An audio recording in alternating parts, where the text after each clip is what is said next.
It's going to be a jump. Now, here it looked like a jump. There, this looks like a foul to me. Yeah. Indiana, and you can see Caitlin saying you were right in front of her. Caitlin Clark lost it on the refs after Sophie Cunningham got body slammed with no call.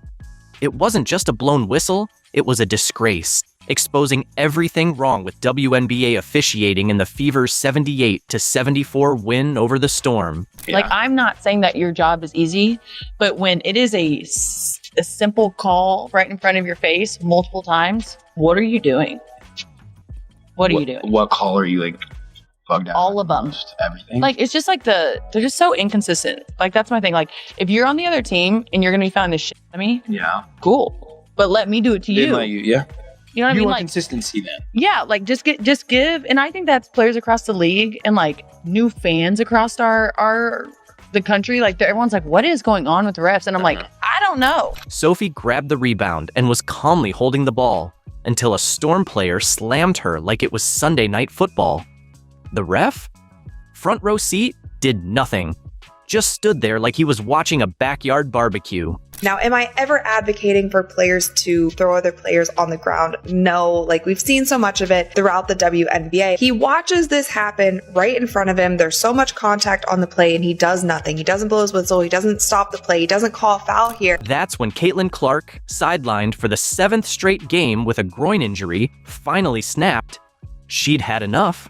We have updates and our recovery's going well. You know, it's just, I think for us staying the course and making sure that we're really diligent about each step that we take and that we don't have setbacks and that we're patient with it. I know she wants to be out here on the floor and we want her out here on the floor, but making sure that she's ready is the most important thing. You know, I still don't know how far we are. We're going to take it one step at a time, one day at a time, and go from. She couldn't hold back.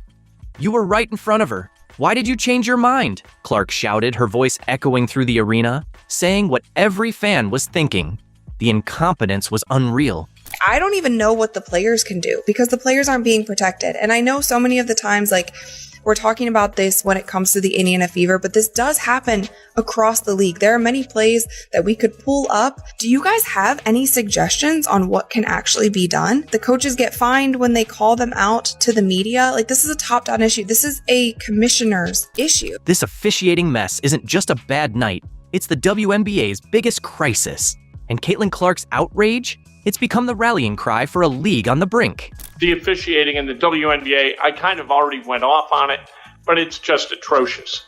Really, really bad. Like, there have got to be rules to present overt physicality from dominating the game.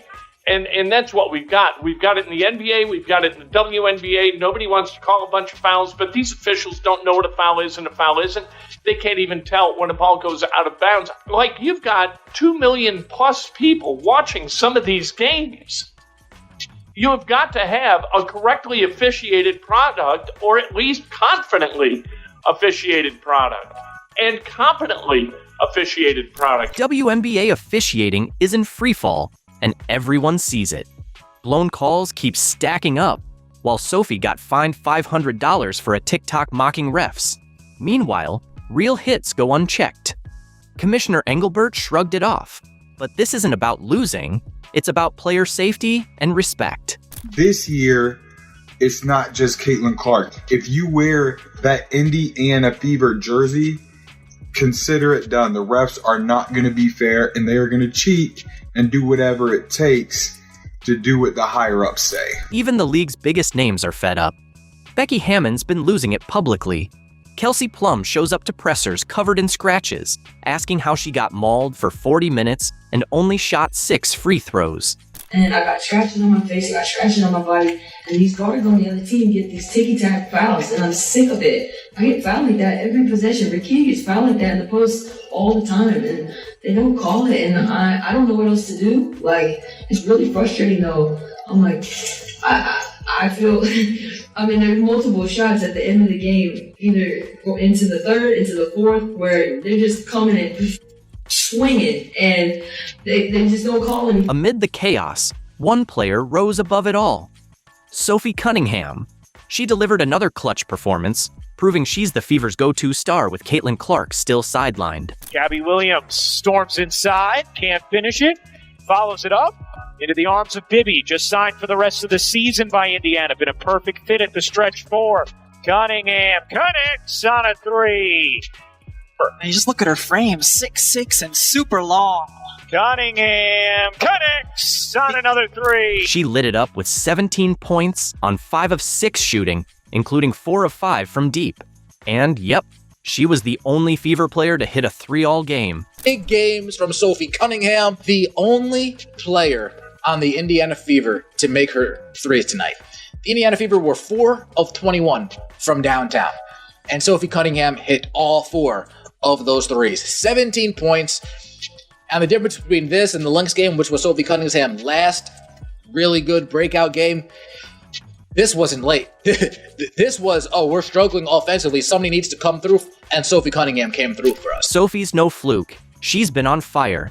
Dubbed the Blonde Bomber for her clutch 3s, she's thrived since that viral Sun Brawl backing Clark, gaining 800,000 followers and skyrocketing jersey sales. Sophie the Blonde Bomber, Sophie the Trophy, lit it up again tonight. Man, she has been nothing short of spectacular as of late. 5 of 6 from the floor, 4 of 5 from 3, 3 for 4 from the free throw line, 17 points, 2 assists, 5 rebounds. Sophie, the Blonde Bomber, has been on fire. Sophie stepped it up in a big time way.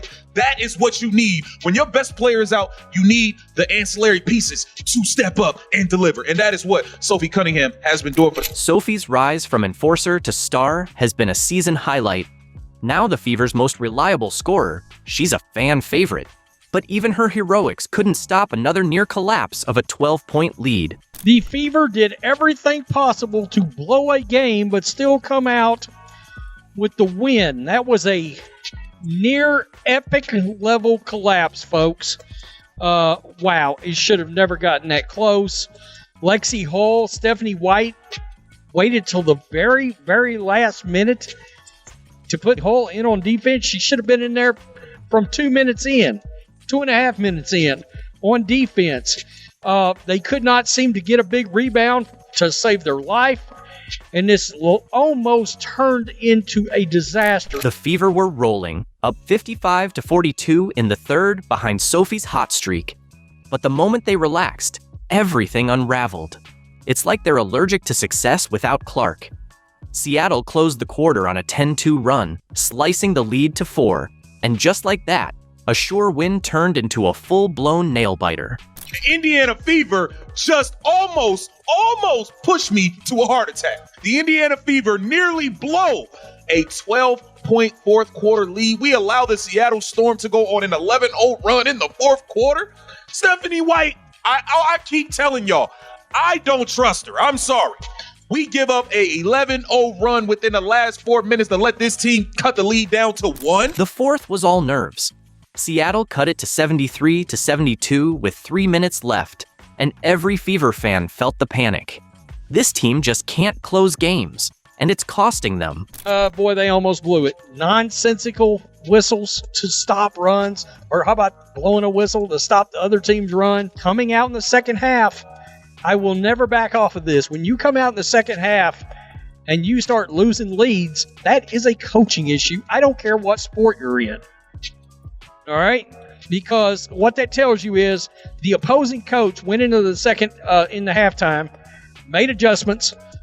The other team comes out, and they start figuring it out. Well, it's up to your coach. It's up to your coach to make adjustments against that adjustment. The Fever seem to forget how to play once the fourth starts. Kelsey Mitchell had a brutal night. 3 for 16, 0 for 8 from 3, like playing piano with oven mitts.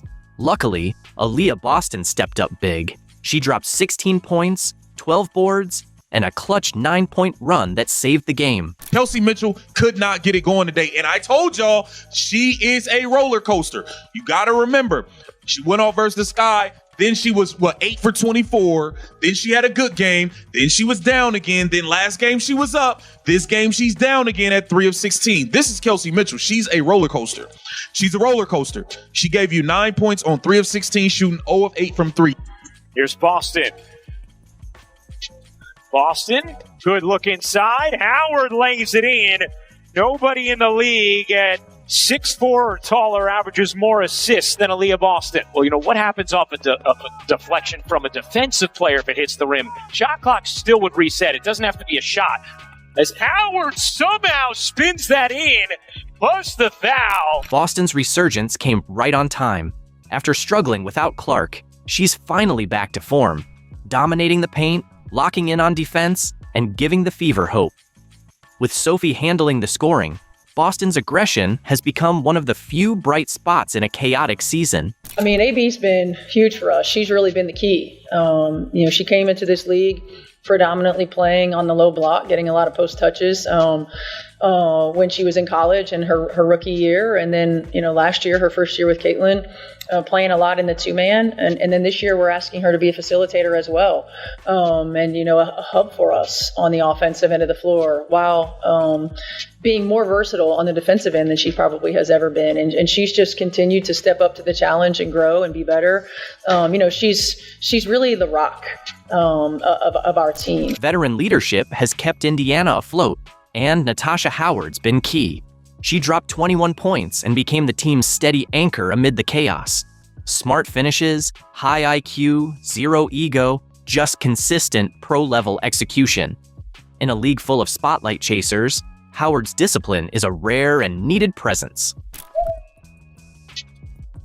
Players looking like they need a breather. Yes. Cunningham lays it in, going backdoor on Diggins. Well, what happens off a deflection from a defensive player if it hits the rim? Shot clock still would reset. It doesn't have to be a shot. As Howard somehow spins that in, plus the foul. You see her cutting through the lane. Skylar Diggins is inside, so she's the one left to take the Howard cut. What a tough shot by Natasha Howard. The Storm had every chance to steal this one, but when it mattered, they crumbled. Skylar Diggins missed 2 wide-open threes, and Gabby Williams' clean look at the buzzer rimmed out. Now 16-13, Seattle's dropped 3 of 4 at home, and with the playoff race tightening, they're running out of time and answers for their late-game collapses. I'm really proud of you guys. There were so many ways in a close game and in game situation where we grew today that were huge for us, y'all. That will pay dividends. So great job. I'm proud of you guys. Everybody contributed. Everybody came in and gave us a lift. Kels, I know it was a tough shooting day, but the way you facilitated and that one big jumper that you made. Right, we dug in and got stops when we needed to. I mean, big time win, y'all. Big time win. This was a huge win for Indiana. Now 17th to 12th and 5th in the standings, they own tiebreakers over both Seattle and Vegas, key for the playoff push. Even more impressive? They've won 5 straight without Caitlin Clark and sit 9-7 without her overall. But her return remains a mystery. She showed up in game gear but didn't play, fueling speculation. With tough matchups ahead and playoff spots on the line, every game and every unanswered question matters. I don't have a problem with the WNBA players asking for a raise. The WNBA is on a hot streak. I don't care about the previous 24, 25 years. As an investment, it's starting to pay off. And so this week they wore T-shirts saying, making a statement, you better pay us. But instead of just leaving it at that, Kelsey Plum for LA had to take a dig at Caitlin Clark. Colin Cowherd just called out Kelsey Plum, and it was long overdue. While Caitlin Clark is turning the WNBA into a profitable league, Plum took a shot at the very person fueling that success. Cowherd fired back, exposing the jealousy brewing within the league. So what exactly did he say? And why is he comparing Caitlin Clark to Michael Jordan? The t-shirt, just United front, was determined this morning that we had a meeting for. And, not to tattletale, but 0 members of Team Clark were very present for that. For over 20 years, WNBA players flew budget airlines and even paid for water. They played in empty arenas for money-losing teams, with merchandise so scarce fans couldn't find jerseys to buy. But why do you take a shot at the Golden Goose, Caitlin Clark? You guys were flying before she arrived on one of those airlines that made you pay for a cup of water. One of those airlines that is the planes are the color of a highlighter. Now you're flying private. Okay, if you're in a band and you're staying at the Motel 6 and you add a band member and now you're at the Ritz-Carlton, keep your issues to yourself. All right? You went from a Motel 6 in a sketchy part of town to a Four Seasons in the shopping district. Stop talking. Then Caitlin Clark arrived and everything changed. Merchandise sales soared 500% and league attendance rose 40%, with some cities now selling out games. Teams once losing money became profitable, and the Indiana Fever went from financial disaster to having a season ticket wait list. I don't mind the t-shirts. I think you have leverage. I think you deserve more than 9%. But it's just misstep after misstep. It's time to grow up, girls. Like fast. Like this is the player that got you off the airline that was bright yellow. Right? She got you an upgrade to a better hotel as a band member. What fires up Cowherd is that players who once flew budget now enjoy private jets, better hotels, and higher salaries. The league's finances improved fast, yet some veterans still complain about the person who made it all happen. I think they deserve a big raise, maybe not 50% of revenues, because NBA stars, there's a lot of them, and they move the needle. The WNBA stars, well, there's one that moves the needle. And here's the other thing to remember. Caitlin Clark's already rich. She made $11 million this year alone in endorsements off the court. So regardless of how these negotiations go, she's set. Nobody else is, right? So when somebody joins the band and everything gets upgraded, just be happy. Clark transformed the WNBA from a charity case into a real business. TV ratings spike when she plays, sponsors are investing, and Clark jerseys are flying off shelves. Every player benefits, yet some still complain. That's what frustrates Cowherd. Why bite the hand that feeds you when you're finally winning? I know you wanted your song to be the first one they played. You wanted to make up the set. It's not the t-shirts. You're going to do fine. I'd scale back on the Caitlin Clark angst. Cowherd nailed it, comparing the WNBA's rise to moving from a Motel 6 to a Four Seasons, thanks to Caitlin Clark. Everything improved. Travel, pay, respect. Yet some veterans still act like nothing changed, complaining from their upgraded conditions. Then came the All-Star voting, revealing deeper issues. Fan votes, coach picks, and player ballots shape legacies and endorsements. For young stars, it's more than a game. It's their future. Caitlin Clark finished 9th in player voting. In fact, she finished behind one of her own teammates in player voting for the All-Star game. The pettiness has no bounds. But it's interesting, for years, the WNBA players were pointing fingers. They were saying people are sexist, the media is sexist, we're not being promoted, we're underappreciated. And then they get the golden goose, and they don't like what it looks like. Fans ranked Caitlin Clark first among guards. Her fellow players? 9th. The league's biggest star, driving record crowds and sales, was barely acknowledged by those benefiting from her impact. And the gap wasn't even close. Iowa girl, Indiana girl. Well, who knows, and I've said this for years, when the wave hits, ride it. You don't know what it looks like. Don't fight it. When Puka Nacua went in the 5th round of the Rams and they suddenly in camp went, oh, we just found a new number 1 receiver. He's better than Cooper Kupp. They didn't fight it. Did you think when you watched Tom Brady at the Combine, that looked like the GOAT? They had just signed Drew Bledsoe to a $103 million contract. That was a lot of money back then. And then a year in, they're like, I'm going to go with Brady. They didn't fight it. Let's be honest. Clark's All-Star snub wasn't about her game. She had the stats and records to back it up. This was personal. In other sports, young stars like LeBron and Tiger earned respect, even if they stole the spotlight. But with Clark, the pushback felt petty.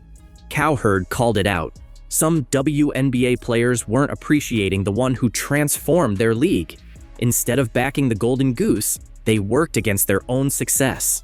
There's obviously a racial component here.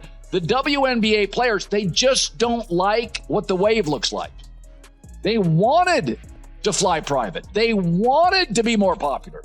They wanted a better deal in the CBA, which they'll get. They wanted sold out arenas. They got it. They don't necessarily think it should be this. But again, you can't fight it. You just never know what success looks like. Here's what makes it worse. Players like Agia Wilson and Kelsey Plum gained from Clark's rise. Their visibility, salaries, and conditions improved thanks to the attention Clark brought. Yet in All-Star voting, they ranked her below far less impactful players. Every company in the country would love to go viral every day for free marketing. If they knew how to do it, they'd all be viral every day. Like, you just don't know. Is it authentic? It touches people. There's a tentacle of emotion involved, and suddenly some small town kid goes viral, or a singing frog. Who knows? I wouldn't have guessed that Caitlin Clark would be this transformative. I wouldn't have guessed Tom Brady would be the GOAT. Don't fight it. The wave, the meteor, doesn't necessarily look like you think it's going to look. This voting controversy ties directly to what's happened on the court all season. Hard fouls, unnecessary contact, clear targeting. Some veterans can't accept that a sophomore reshaped their league, so they lash out in games and all-star voting, blaming Clark for their own success. People are saying, hey man, this league has never made money. It's an investment. It's now going to make money. And by the way, this is the least profitable, arguably, it'll be over the next 10 years. It's only going to get more profitable as women's basketball gets better, as the Caitlin Clark momentum train gets bigger. I mean, this year, she's not playing well, she's hurt, she's not there for all the games, so this is actually not as great as it could be. Like Michael Jordan, hurt year 2, next 12 years were legendary. That's what it's going to be. Cowherd made a bold but clear comparison. Clark and Jordan both entered as flashy rookies who instantly changed their leagues. Jordan made the NBA global, and Clark is doing the same for the WNBA. The parallel is obvious, yet few are willing to say it. Caitlin Clark's gotten really good really fast. It's like the end of year 1 for Michael Jordan or year 3 for Michael Jordan. She's gotten really good really fast. And you got to put a body on her, or you got to double team her, or she's going to embarrass you. She's shooting 33-footers. And what happened last night's a byproduct of that. This is what happened to MJ. She's number 1 and 2 in every offensive stat. She's hitting more threes this season than Steph Curry did in his first MVP season. And her game embarrasses you. The physical punishment says it all. Jordan endured the Jordan rules, aggressive tactics meant to wear him down. Clark faces similar targeting today. Early on, officials couldn't protect Jordan, and now they're failing Clark. Cowherd noted how much is being let go, and it's starting to feel inappropriate. It's a little bad boys Pistons with MJ. For the record, Caitlin Clark got up. She wasn't hurt. She did more trash talking. She hit more threes. She remained remarkable, just like all the great. If you respect women, stop pandering. She's tough. She's feisty. She likes to taunt and talk. And nobody quite knows what the hell to do. Remember when Clark missed a game due to injury? The same thing happened to Jordan early on, as teams tried to intimidate him physically. Officiating couldn't keep up with what these generational talents brought. Both leagues had to learn how to protect their stars while keeping the game competitive. Steph Curry's first couple years in the league. Thank God for Draymond Green.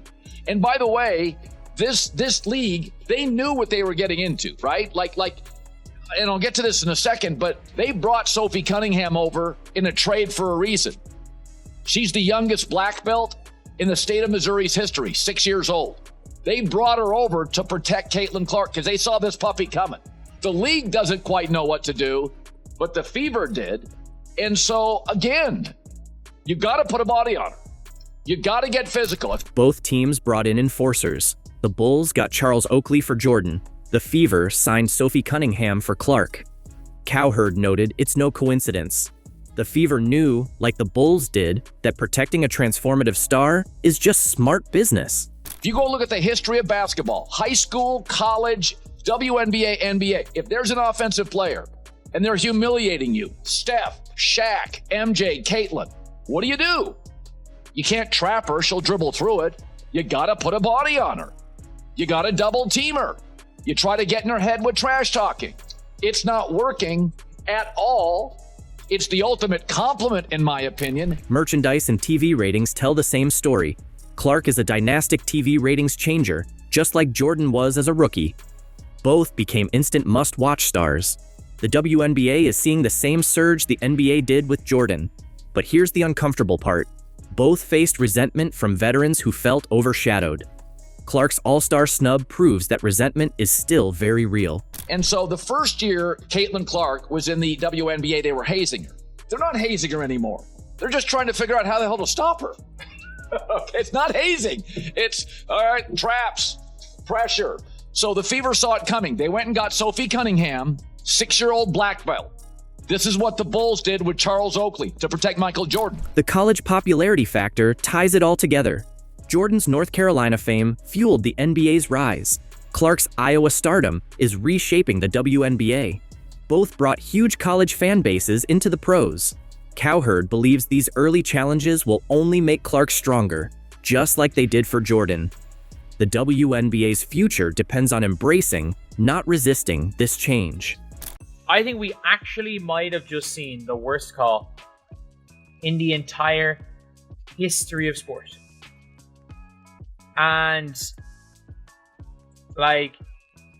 this is a shock that it is actually not DeJounte Carrington committing a flagrant foul.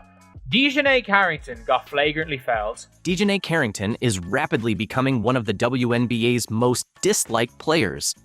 After the recent Dallas Wings versus Golden State Valkyries game, her reputation took yet another hit. Following weeks of controversy, she finally got a brutal taste of her own medicine, and the timing was poetic. This could be the most satisfying twist of the 2025 season. DeJounte, you're always in a dirty play. DeJounte,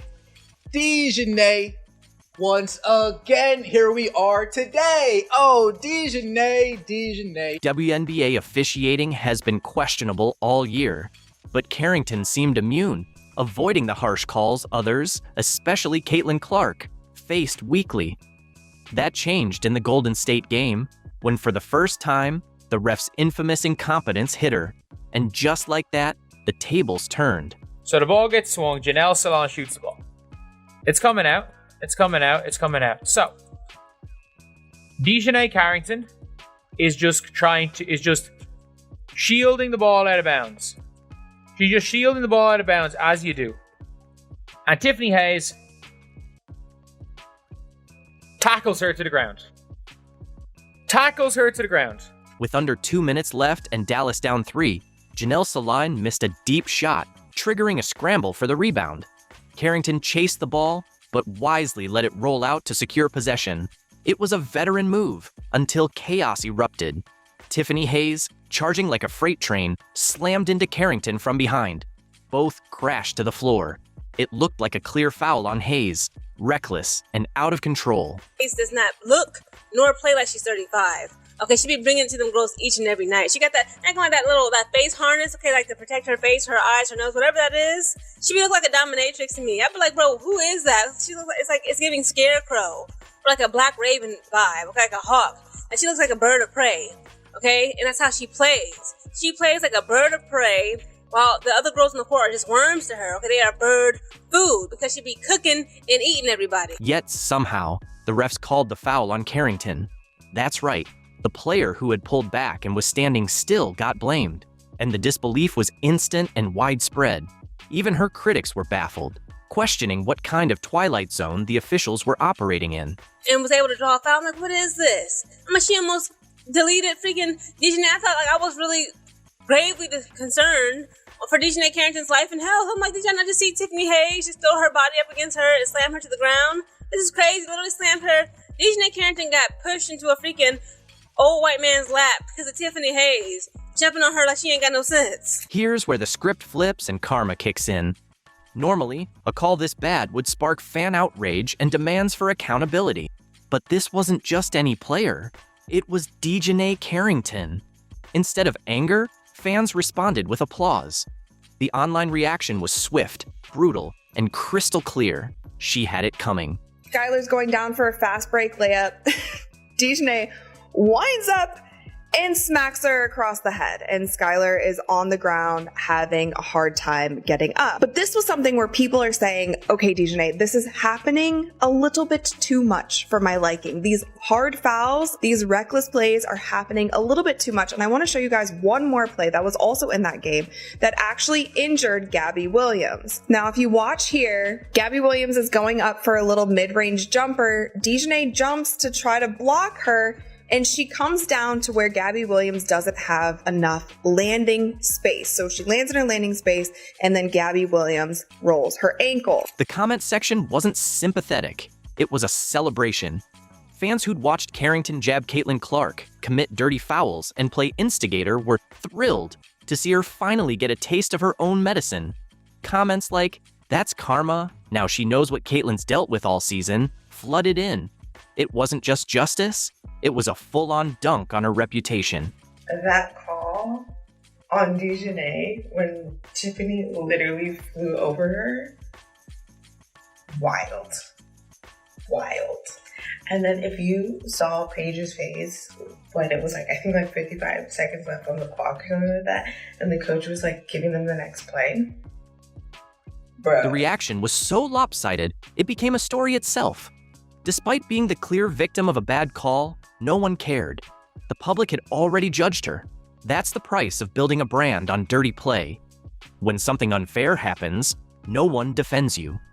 Her reputation had come full circle, and now she was reaping what she sowed. So once again, Dejanay Ratchet and Carrington is back at it again, being the dirty player that she is, man. So now we're pulling players to the floor by their hair. But what did we tweet earlier this week, everybody? Y'all fans swear I'm such a dirty player. I'm so over this narrative. But I just play hard as and I just make a play on the ball, and I'm tired of people calling me a dirty player. Calling it one of the worst foul calls of the year might be too kind. Carrington did everything right, backed off, stayed planted, made no contact. Hayes barreled in and flattened her, yet the foul went on Carrington. Even Valkyrie's fans who benefited were cringing. Dallas fans were furious, and for good reason. That blown call cost the Wings a crucial possession in a tight game. The Valkyries pulled away to win by 10, but the real headline wasn't the score.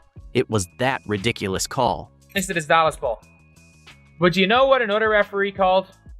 So one says it's Dallas ball. Another referee, as you can see right here. Salon miss. Valkyrie's rebound. Apparently Tiffany Hayes got the rebound. And Dejanay fouled Tiffany Hayes. Apparently, Tiffany Hayes got the rebound and got fouled by jumping on Dejanay Carrington. The irony was rich. This was the same Carrington who spent the season dodging accountability. The one who poked Caitlin Clark in the eye on national TV with no technical. The one whose flagrants got downgraded, who sparked chaos needing ref protection, yet faced no real consequences. After months of dishing it out, she finally had to take it on one of the game's biggest plays. As everyone else has seen this angle, I'm calling her in, and I'm saying to her, I need answers. The context made it even sweeter. This wasn't a throwaway game. Dallas needed the win to keep playoff hopes alive. That awful call, where Carrington got whistled for just standing still, shifted momentum, and helped Golden State clinch it. It wasn't just karma, it had real consequences. Her team paid for her reputation, and she couldn't stop it. That's poetic justice. Carrington spent the season elbowing, taunting, and taking cheap shots, walking like she ruled the league. But this time, the refs didn't just stop shielding her, they turned on her. And the same bad officiating that plagued Caitlin Clark finally hit one of the league's dirtiest players. Is this? Look, pulling players to the floor by their hair is not making plays on the ball. This is not basketball. WNBA. When is she gonna get fined, suspended, or kicked out of the league for this reckless behavior? This is the 4th incident. The Lynx incident, taking out Ariel Atkins, taking out Skylar Diggins, and now the LA Sparks. When is it gonna stop, man? When is accountability gonna be taken for her being the dirty player and ratchet that she is? Usually, when a player gets burned by the refs, fans speak out, analysts dissect the replay, and the player becomes a poster child for bad officiating. But with Carrington, nothing. Actually, worse than nothing. Most people just said, that's what she gets. It showed how little goodwill she's earned. When your misfortune entertains more than it outrages, you've entered full villain mode. And it's a sign fans are losing trust, not just in players, but in the WNBA's ability to enforce fairness at all. And she ends up getting Shepard in the face, the nose. I don't know which takes precedent. Oh, see, it's the hit the ball and then it's the pull back. They're showing it on the Jumbotron at a different angle that sort of looked like, watch after Carrington goes for the block, watch her pull back right here. And that's the part that I don't know if you separate that. Do you separate that? Fans should be upset about a blown call, no matter who it's against. If the league wants credibility, justice has to matter, even for disliked players. But Carrington's case shows we're not there. Instead of demanding better officiating, fans cheered karma. That reveals something deeper is broken. Carrington became the outlet for years of frustration, not just over her reckless play, but the league's failure to hold her accountable. Her style made her the poster child for a larger issue, no real consequences. And when that's the norm, don't be shocked when fans celebrate injustice instead of condemning it. That's bad for any sport. It doesn't matter how many times Dejanay Carrington wants to get on her social media and want to claim that she's the victim and that she's not a dirty player. The league has rescinded fouls. Yeah, the league's rescinding flagrant fouls on you because it's run by a bunch of cowards. They're flagrant fouls. They're dirty plays. They're trashy plays. Someone's going to get very physically injured. At this point, Dejanay Carrington, forget about it. You won't beat these allegations. From a basketball standpoint, this is a major red flag. If a playoff race can hinge on a call that bad, how can fans trust any outcome? When wins and losses are shaped by officiating, not skill or strategy, the league's legitimacy suffers. And if the WNBA wants to go mainstream, it can't let moments like this slide. The fan reaction, shrugging off a blown call because they disliked the player, was more than viral. It was a warning. The league's credibility is on thin ice. So what now for Carrington? This wasn't just an image hit, it was a turning point. Sure, critics are relishing the irony, but it highlights real concerns about how she's perceived. To be fair, Carrington's talented.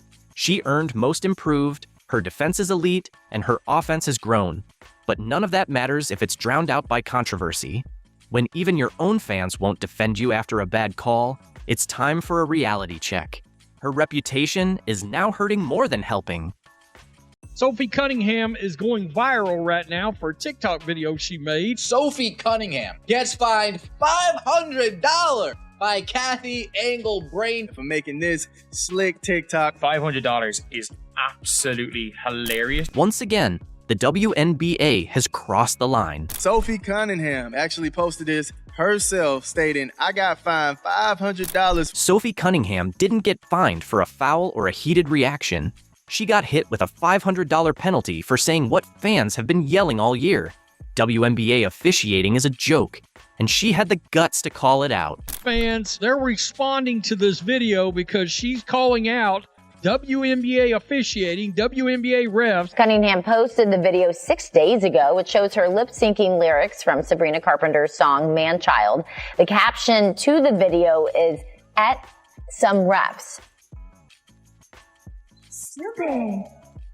Or is it slow? Maybe it's useless. Yesterday, Cunningham reposted the video on X with a caption about the fine. Worse yet, she wasn't just speaking for herself. She was standing up for Caitlin Clark, the league's biggest target. Cunningham criticized some refs by describing them as stupid, slow, and useless. Damn! Sophie Cunningham took an elbow to the face, and the ref did nothing. No call, no whistle, no reaction, just silence, as if headshots are now part of the game. The message? Take the hit. No one's stopping it. And rather than address the issue, the league fined Sophie for posting the video. She spoke out, and the WNBA made her pay for it. If you guys don't remember what happened in this game, in the Sun game, right before this, she got chucked out of bounds and the referee just stared and watched. And then she got elbowed in the face 2 possessions later and the referees just watched. Sophie got hit in the back of the head with the elbow, right? Ref looking right at it, didn't do a thing, didn't say a thing, was shaking her head like, nah, you flopped.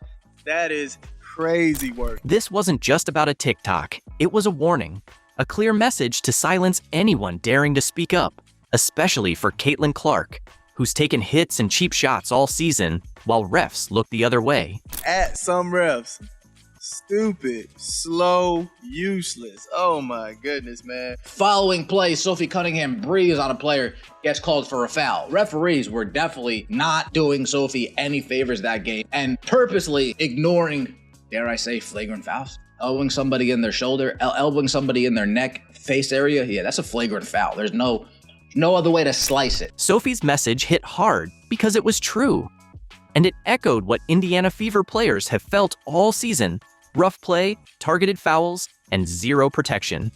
The fine wasn't just punishment, it was a warning. Stay quiet or you're next. I got fined $500 for this TikTok. I don't know why this is funny to me. Like, okay, you got it, bud, because there's not more important things to be worried about with our league right now. Give Sophie credit.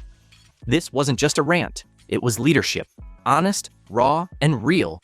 The league punished her, but fans backed her instantly. Caitlin Clark, and you can tell she's talking about being mentally beat down. We also know she's physically beat down. Why does this keep happening? And look, it's not just the Fever, it's not just Caitlin. There's a bunch of players across the leagues that's been speaking out against this. Support flooded in. Players, reporters, fans, even WNBA legends. Everyone saw it for what it was. Sophie wasn't just fined, she became a symbol of the league's deeper problems. Am I shocked that an activist basketball league decided to target Sophie Cunningham? No, I'm not surprised by that. I mean, this whole league's got all of its priorities all bleeped up, especially from social media, this and that and the other, but that's not the point. She should not be getting fined for this. Her fine was just another chapter in the league's playbook. Punish those who speak out, especially if they defend Caitlin Clark. Meanwhile, the ones taking shots at her, protected, untouchable. It doesn't seem that Cunningham will receive another fine from the WNBA for her posts and her continued criticism of the league. Stacey Dales, who covers the NFL, has been on NFL Network forever. She's laughing her ass off about this. Let's be real. Caitlin Clark's taken more cheap shots than anyone in years. Elbows, slams, trips, shoves, and she still gets the fewest calls. Fans now hold their breath on every layup, not to see if she scores, but if she survives it. Sophie gets fined for TikTok, but players can bulldoze Caitlin almost every game with no response from the league. It's not just unfair, it's dangerous. And the silence from the league is infuriating. And Caitlin, she's been through the same BS. We see the pattern, and the league better start seeing it too. Take this. Sophie gets elbowed, no call. She says a few words to the ref, who replies, "I'll remember that." Minutes later, she's hit with a phantom foul. That's not officiating, that's payback. There's obviously, I did a video last night about Caitlin Clark, and you can tell she's talking about being mentally beat down. We also know she's physically beat down. Meanwhile, Caitlin Clark gets mocked online after an eye injury, even by a teammate. Opponents laugh about it on Instagram. And the league? Silent.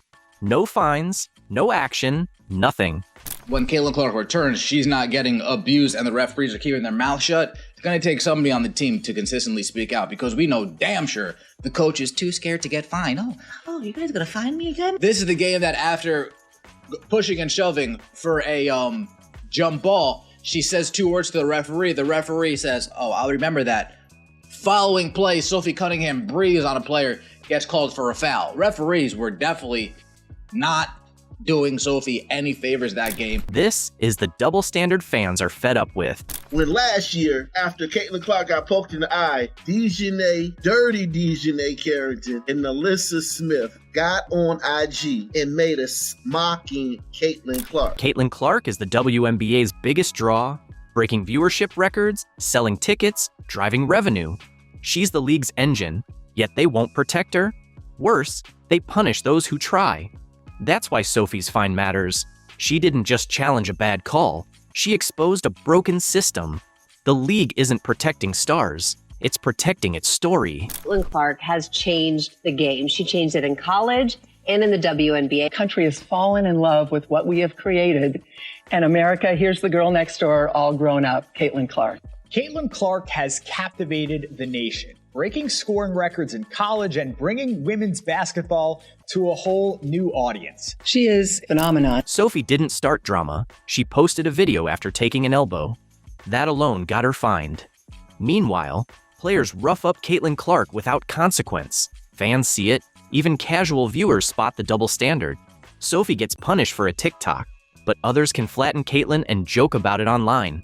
This isn't inconsistency. It's a warning. Stay quiet. As long as Kathy Engelbert is going to play one of the 3 blind mice, they're going to keep doing it. As long as Adam Silver just ignores this crap. So what happens? Players go silent. Coaches look the other way. No one wants to be the next target for speaking out. And all right, that is crazy work. They have to do better by these players. You have to protect these players, man. Protect your talent. It's as simple as that. But Sophie spoke up. She took the hit on the court and off it to stand up for a teammate. That's rare in today's WNBA. This isn't about $500. It's about a culture where speaking out gets punished and doing the damage doesn't. Sophie Cunningham is not the type who keeps her feelings to herself. The Indiana Fever star is quite outspoken, and she has no issue expressing her beliefs publicly, even if it gets her in trouble. Fans have had it. The moment Sophie shared her fine, outrage lit up online. Loud, focused, and relentless. The league's socials got flooded. Some fans even offered to cover the fine themselves. That's how fed up people are. Instead, let's fine the players because they're speaking out loud. It would be different. If the officiating was at least solid, I'd be like, yeah, you can't run your mouth about the referees. The officiating in this league blows chunks. One viral comment nailed it. Sophie gets fined for a TikTok, but Caitlin gets hit, mocked, and ignored. That message spread fast. Twitter, TikTok, YouTube, Instagram, and Kathy Engelbert? Silent. No statement, no defense, just silence. And it's becoming her trademark. How did we get to an all-star game in Indiana where Caitlin Clark is not healthy enough to play? Well, it all started last year in her rookie season, where she received 20% of all the flagrant fouls in the league. And most of them came from Angel Reese in the Chicago Sky. And these weren't basketball plays. They were not only fouling her, but they were getting up, laughing about it, laughing about Caitlin Clark getting assaulted. Any other work environment, people go to jail for what's going on. This was Engelbert's chance to lead, to back the players elevating the league and putting their bodies on the line. Instead, she chose punishment over conversation, control over courage.